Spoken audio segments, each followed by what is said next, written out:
పోతానే బాగా మడితన్నా కాసింత కళా కోసం ఉండాలయ్యా.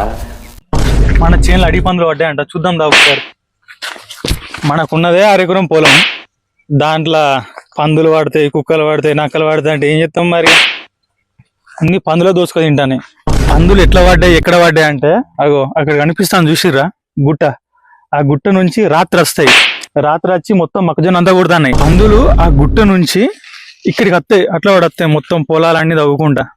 పొలాలు, మొక్కజొన్నలు అవి ఇవి అన్ని తవ్వుకుంటా వస్తాయి. అవి మొక్కజొన్న పత్తులు తింటానో లేకపోతే బూస్ట్ బోన్విట్ ఏంటనే ఏం అర్థం అవుతలేదు. దున్న బదులు ఎక్కువ ఉంటాయి ఒక్కొక్కటి. నా కళ్ళతోటి చూసిన నేను, జల్లు అన్నది ఒకటేసారి. అవి ఎక్కువ రాత్రి వస్తాయి.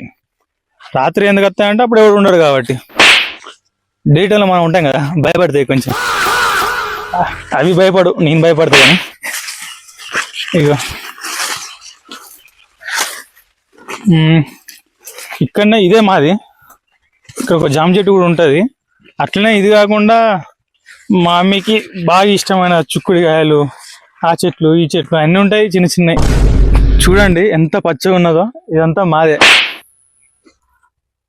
పొలం. ఇటు కూడా చూడండి ఒకసారి ఎంత మంచిగా ఉన్నదో, ఇదంతా మాదే.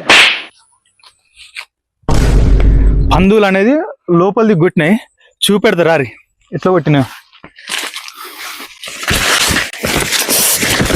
కోతానే బాగా. ఇప్పుడు లోపలికి పోదామంటే మనకు కోతానే కొంచెం. రాత్రి అడవి పందులు ఎట్లయినా వస్తాయి, వాటి కోసం మనం స్కెచ్ చేద్దాం కానీ బుక్ పెన్ను తీసుకురాలి. ఇంత మొక్కజొన్న వేసినావు కదా, చుట్టాలు ఎవరికన్నా ఇద్దాం అనుకుంటాను. ఇక వాళ్ళే తక్కువ మరి ఇవ్వడానికి. గట్లెందుకంటాను? లేకపోతే పందులు సగం తోడినాయి, బంధువులు సగం తోడతారు. ఇక మిగిలేదు ఏంటిది, వంకాయలేనా మిగిలేదు. చుట్టాలు లేదు, ఏం లేదు, బంధువులు లేదు, ఏం లేదు, ఎవరికి ఏమి ఇచ్చలేదు. మొత్తానికి ఏం చెప్పాలనుకుంటున్నావు? మొక్కజొన్న వేసినాం కదా, బంధువులు నిలవద్దని అర్థమైంది. అట్లే ఉంటాయి. ఎప్పటికీ బంధువులు బంధువులు అంటున్నాం. బంధువులు అంటే ఏంటి అన్న? పాములు.